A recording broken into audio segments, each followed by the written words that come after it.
setor privado torna esses investimentos bastante sensíveis ao ciclo econômico. No momento de recessão, grupos privados cortam esses investimentos, o que é ruim. Tá? Ok. O segundo aspecto, talvez eu gaste mais de 1 minuto com isso, pode ser 2 minutos? 1,5. 1,5, tá bom. Bom, é que agora existe China. Tá? China pode representar uma oportunidade, mas certamente pode limitar as possibilidades de expansão de uma economia que depende essencialmente de exportações. Exportações representam um grande motor do desenvolvimento econômico na Coreia, no passado e agora.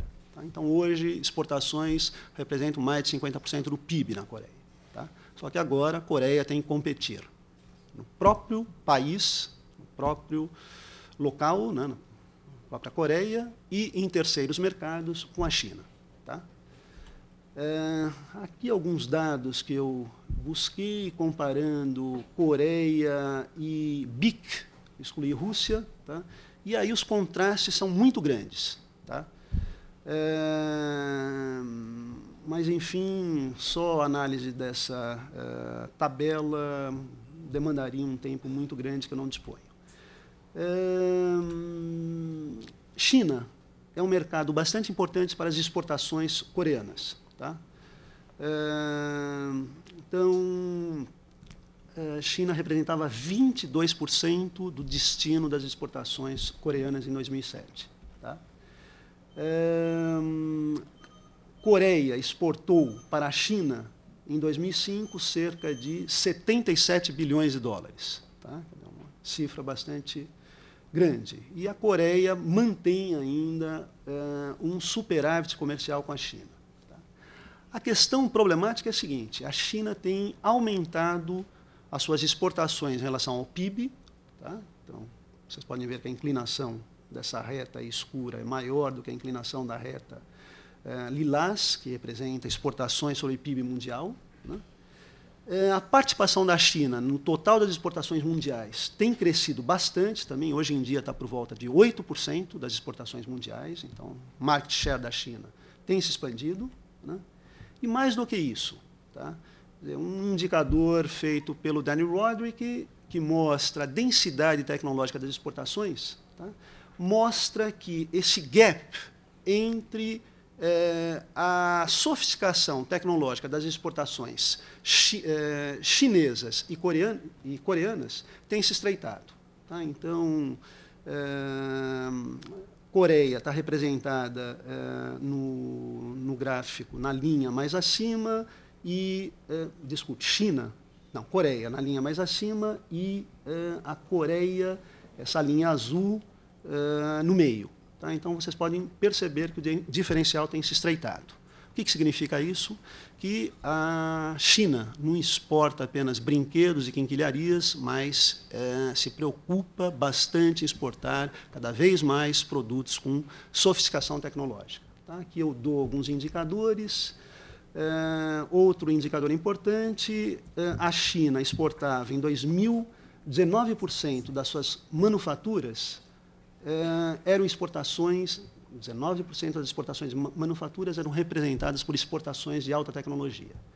Esse percentual aumenta para 30% em 2007, enquanto que a Coreia se estagna no patamar de 33%, 35%. Tá? Bom, eu paro por aqui, teria alguma coisa mais a dizer sobre o problema de governança nos JEBL, mas, enfim, vamos respeitar os 15 minutos. Muito obrigado. Obrigado.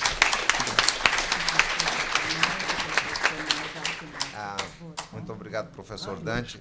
E vocês perceberam que ele teria muito mais coisas a dizer, então preparem as suas perguntas, porque nós já negociamos aqui, eu e a nossa representante do Ministério das Relações Exteriores, né, o meu tempo para o público realizar perguntas, até porque o meu painel, a minha fala, né, é sobre este livro que está sendo lançado hoje, onde eu, além de ter um artigo, faço a apresentação do livro.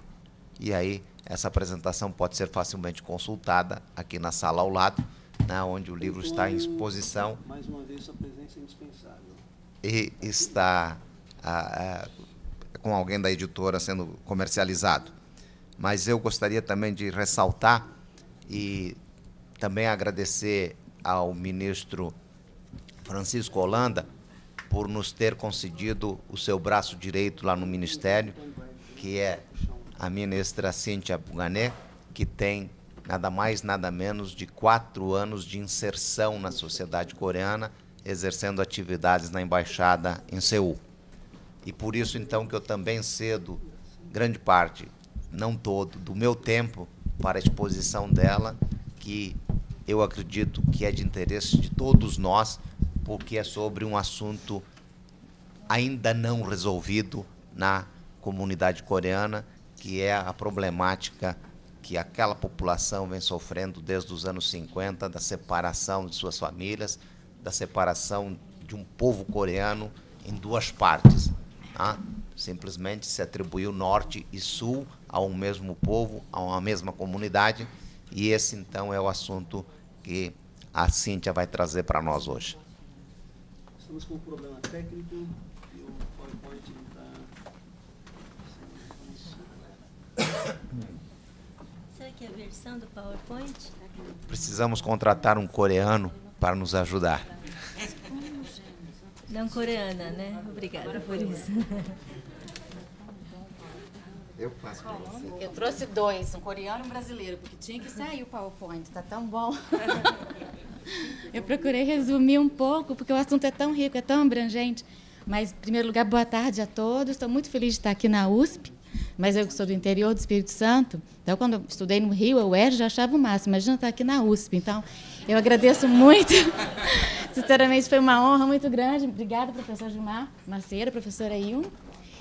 E é uma honra também estar aqui ao lado do professor Liton Guimarães. Tive o prazer de conhecer em Brasília, conversei muito com ele lá na UNB, né, sobre a questão da Península Coreana.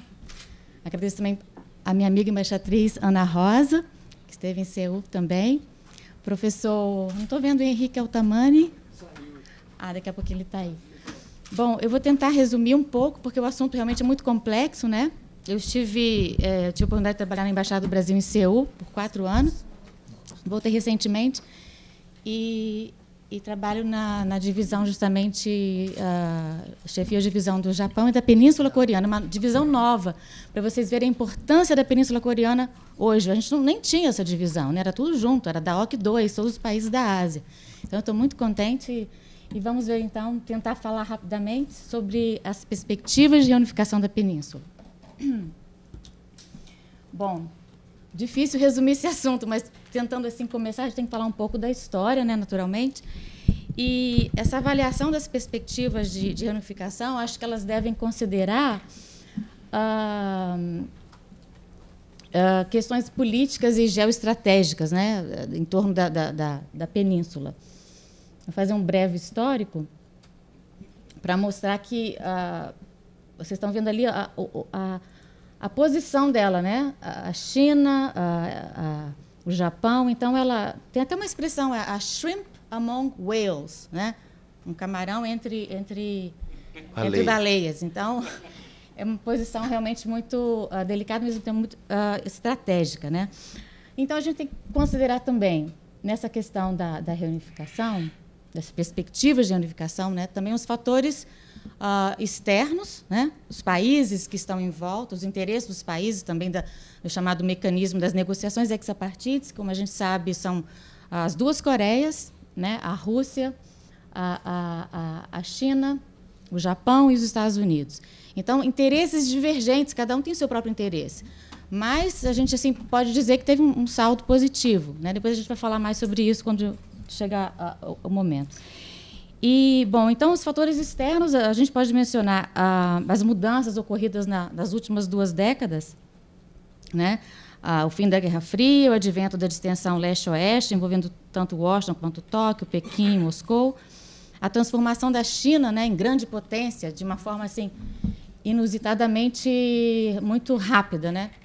Que pode até atrapalhar um pouco essa questão da influência dos Estados Unidos na República da Coreia, ou seja, na Coreia do Sul.